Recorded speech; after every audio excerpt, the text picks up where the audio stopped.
السلام علیکم ورحمۃ اللہ وبرکاتہ۔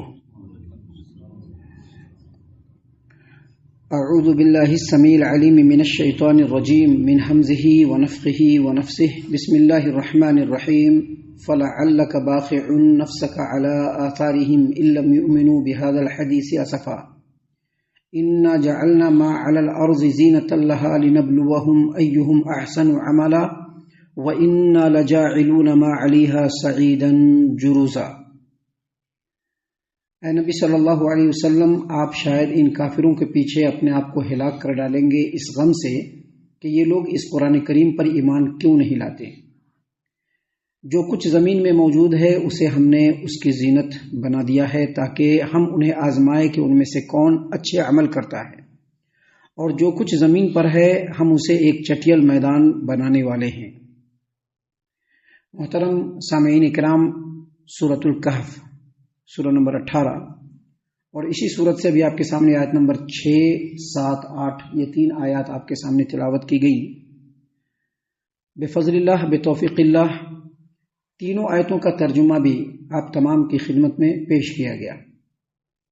سامعین اکرام، پہلی آیت کریمہ ہے، اللہ تبارک و تعالیٰ نے فرمایا فَلَعَلَّكَ بَاخِعٌ نَفْسَكَ عَلَىٰ آثَارِهِمْ إِن لَّمْ يُؤْمِنُوا بِهَذَا الْحَدِيثِ آسَفًا۔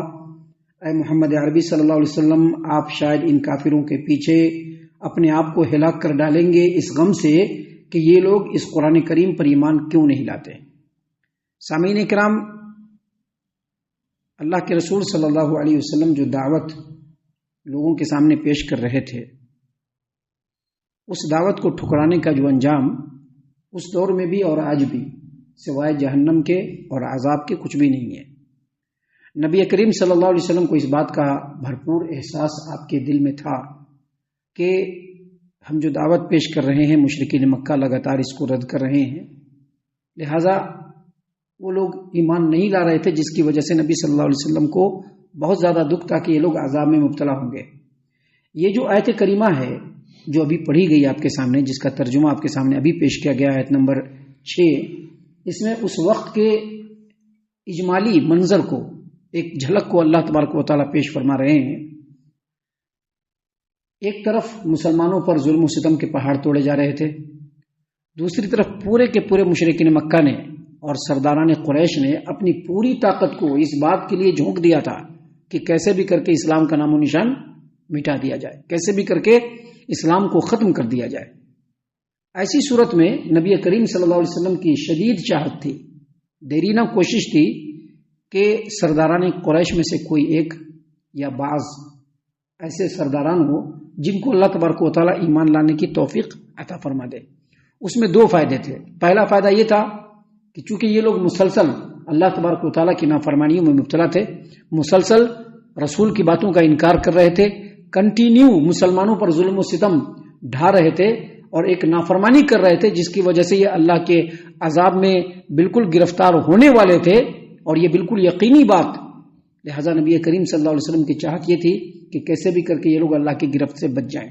پہلا فائدہ نبی صلی اللہ علیہ وسلم کے سامنے یہ تھا، اور دوسرا فائدہ یہ تھا کہ اس طرح سے اسلام کو قوت ملے گی اور مسلمانوں کے اوپر ظلم و ستم ہونا بند ہو جائے گا۔ ان 2 فائدوں کو سامنے رکھ کر کے برابر نبی کریم صلی اللہ علیہ وسلم سوچتے رہتے تھے، فکر کرتے رہتے تھے کہ کیسے کر کے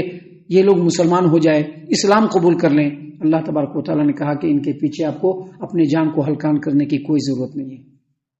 آپ کا کام ہے اللہ تبارک و تعالیٰ کے دین کی تبلیغ کرتے رہیے، آپ لوگوں کے سامنے اللہ کے دین کو پہنچاتے رہیے۔ آپ کو ان کے بارے میں فکر کرنے کی ضرورت نہیں ہے۔ اللہ تبارک و تعالیٰ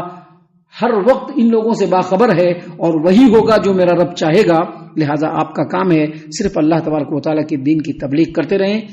ہدایت دینا یا نہ دینا اللہ کا کام ہے۔ اسی لیے اللہ تبارک و تعالیٰ نے فرمایا فَلَعَلَّكَ بَاخِعٌ نَفْسَكَ عَلَىٰ آثَارِهِمْ إِن لَّمْ يُؤْمِنُوا بِهَذَا الْحَدِيثِ أَسَفًا۔ اے نبی کریم صلی اللہ علیہ وسلم، شاید آپ ان کافروں کے پیچھے اپنے آپ کو ہلاک کر ڈالیں گے اس غم سے کہ یہ لوگ اس قرآن کریم پر ایمان کیوں نہیں لاتے۔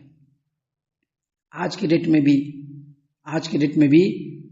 کسی بھی عالم دین، کسی بھی داعی کا جو کام ہے بس وہی ہے کہ لوگوں کے سامنے حق بات کو پیش کر دے، ان کے پیچھے پڑنے کی کوئی ضرورت نہیں ہے۔ اللہ تبارک و تعالیٰ ہر ایک کے اوپر غور و فکر کر رہا ہے، اللہ تبارک و تعالیٰ ہر ایک کو دیکھ رہا ہے، اللہ تبارک و تعالیٰ کی نظر ہر ایک کے اوپر ہے۔ ہر ایک کے اوپر اللہ تبارک و تعالیٰ کی نظر ہے، کون کیا کر رہا ہے، کدھر سے چل رہا ہے، کدھر سے گھوم رہا ہے، کدھر گھس رہا ہے، اللہ تبارک و تعالیٰ سب کچھ دیکھ رہا ہے۔ داعی حق کا کام یہ ہے اور عالم دین کا کام یہ ہے کہ بات کو لوگوں تک پہنچا دے، ماننا نہ ماننا ان کی ذمہ داری ہے، اللہ تبارک و تعالیٰ ان سے پوچھ لے گا۔ محترم سامعین کرام، آگے اللہ تبارک و تعالیٰ نے فرمایا اِنَّا جَعَلْنَا مَا عَلَى الْأَرْضِ زِينَةً لَهَا لِنَبْلُوَهُمْ أَيُّهُمْ أَحْسَنُ عَمَلًا وَإِنَّا لَجَاعِلُونَ مَا عَلَيْهَا سَعِيدًا جُرُزًا۔ اللہ نے فرمایا کہ جو کچھ زمین پر موجود ہے اسے ہم نے اس کی زینت بنا دیا ہے تاکہ ہم انہیں آزمائے کہ ان میں سے کون اچھے عمل کرتا ہے، اور جو کچھ زمین پر وَإِنَّا لَجَاعِلُونَ مَا عَلَيْهَا سَعِيدًا جُرُزًا، اور جو کچھ زمین پر ہے ہم اسے ایک چٹیل میدان بنا دینے والے۔ سامعین کرام، جس زمانے میں یہ آیت کریمہ نازل ہو رہی تھی اس زمانے میں مشرکین مکہ آسودہ حال تھے، دنیا کی لذتوں اور دنیا کی نیرنگیوں میں بالکل ہی غرق تھے۔ ہر اعتبار سے آرام تھا ان کے پاس، آشائش تھی، دنیا کی تمام آشائش کی چیزیں ان کے پاس موجود تھی، ان کے پاس عزت و جاہ اور سرداری اور منصب سب تھا۔ اب یہ لوگ چاہ رہے تھے کہ جو چیزیں ہم کو میسر ہیں یہ ہمارے پاس ہمیشہ رہے، کہ ہم سے جانا نہیں چاہیے، ہمیشہ ہم لوگ آسودہ حال رہنا چاہیے، ہمیشہ ہمارے پاس مال و دولت کی ریل پیل رہنی چاہیے، ہمیشہ ہمارے پاس زندگی کے آرام و آشائش رہنی چاہیے۔ اب نبی کریم صلی اللہ علیہ وسلم جو دعوت پیش کر رہے تھے، جو اسلام ان کے سامنے پیش کر رہے تھے، ایسی صورت میں ان کو ایسا لگ رہا تھا کہ اگر ہم لوگوں نے اسلام قبول کر لیا تو جو یہ ہماری آرام کی ہمارے جو آشائش ہے، ہمارا جو آرام ہے، ہماری جو عزت ہے، ہماری جو سرداری ہے، یہ سب ختم ہو جائے گی، ہم لوگوں کو اسلام کے انڈر میں جانا پڑے گا، یہ دنیا کی نیرنگیاں ہم سے چھوٹ جائے گی۔ حالانکہ اللہ تبارک و تعالیٰ نے یہاں پر اور قرآن کریم میں مختلف مقامات پہ اس بات کو بتلایا ہے کہ دنیا اور دنیا کی دل فریبیوں کے ذریعے سے ہم لوگوں کو آزماتے ہیں۔ ہم دیکھنا چاہتے ہیں کہ کون دنیا میں پڑ جاتا ہے، دنیا کے پیچھے بھاگتا ہے اور اللہ کی طرف رجوع نہیں کرتا ہے، اور کون دنیا کی ان تمام نیرنگیوں کو چھوڑ کر کے اللہ کی طرف رجوع کرتا ہے۔ کیونکہ دنیا اور دنیا کی تمام چیزیں، یہ جو دنیا ہے، دنیا اور دنیا کی تمام چیزیں وقتی ہے، عارضی ہے، ٹیمپروری ہے، ختم ہو جانے والی۔ کبھی بھی کوئی چیز یکساں نہیں رہتا ہے، ہر چیز چینج ہونے والا ہے، ہر چیز بدلنے والا ہے، ہر چیز ختم ہونے والا ہے۔ یہ جو لہلہاتے ہوئے کھیت دکھ رہے ہیں یہ بھی نہیں رہنے والا ہے، یہ جو مہکتے ہوئے باغات دکھ رہے ہیں یہ بھی نہیں رہنے والا ہے، آرام و آشائش والی جو بلڈنگیں دکھ رہی ہیں یہ بھی ختم ہو جانے والی ہے۔ لہٰذا اللہ تبارک و تعالیٰ نے یہاں پر فرمایا ہے کہ ہم آزمانا چاہتے ہیں کہ دیکھیں کون اللہ کی طرف رجوع کرتا ہے۔ یہ جو دنیا نظر آ رہی ہے اور دنیا کی خوبصورتی نظر آ رہی ہے، دنیا کے اندر بے شمار چیزیں نظر آ رہی ہے، دنیا کی پرفریب اور دل فریبیاں جو نظر آ رہی ہے، ایک دن یہ ختم ہو جائے گا، یہ سب ختم ہو جائے گا، چٹیل میدان ہو جائے گا، سوائے چٹیل میدان کے اس روئے زمین پر کوئی نہیں ہوگا، انسان ہوں گے اور چٹیل میدان ہوگا، نہ مال ہوں گے، نہ اولاد ہوں گے، نہ عزت ہوں گے، نہ عزت و جاہ ہوں گے، نہ منصب ہوگی، نہ سرداری ہوگی، نہ آرام ہوگا، نہ آشائش ہوگی، نہ بلڈنگ ہوں گے، نہ کھیت ہوں گے، کچھ بھی نہیں ہونے والے ہیں، سب ختم ہونے والے ہیں۔ اسی لیے اللہ تبارک و تعالیٰ نے فرمایا کہ انا جعلنا ما علی الارض زینۃ لها لنبلوہم ایہم احسن عملا، جو کچھ زمین میں موجود ہے اسے ہم نے اس کی زینت بنا دیا ہے تاکہ ہم لوگوں کو آزمائے کہ کون اچھے عمل کرتا ہے۔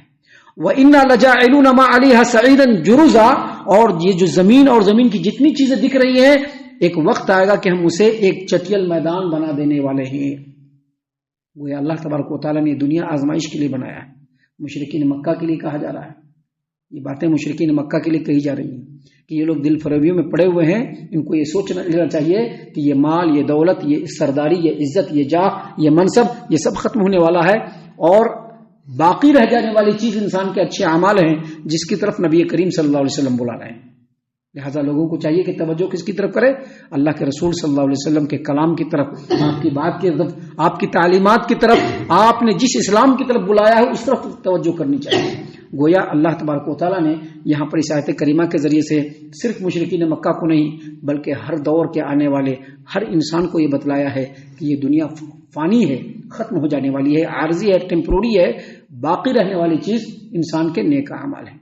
ہم اللہ سے دعا کرتے ہیں کہ اللہ تعالی ہم تمام کو ان تمام باتوں کے اوپر خوب غور و فکر اور تدبر کرنے کے ساتھ ساتھ اللہ تعالی ان باتوں کے اوپر ہم تمام کو عمل کرنے کی بھی توفیق عنایت فرمائے، آمین۔ اللہ تعالی ہم تمام کو صحیح معنوں میں پکا سچا مومن مسلمان بنائے، اللہ اور اس کے رسول صلی اللہ علیہ وسلم کی اطاعت و فرما برداری کرنے والا بنائے، صحابہ کرام رضی اللہ عنہم کے طریقے پر چلنے والا بنائے، جنت الفردوس میں جگہ عطا فرمائے۔ اے اللہ ہم تمام کو جہنم سے پناہ دے، اے رب العالمین ہم تمام کو جہنم سے پناہ دے، اے مالک الملک ہم تمام کو جہنم سے پناہ دے، آمین یا رب العالمین۔ وما علینا الا البلاغ المبین۔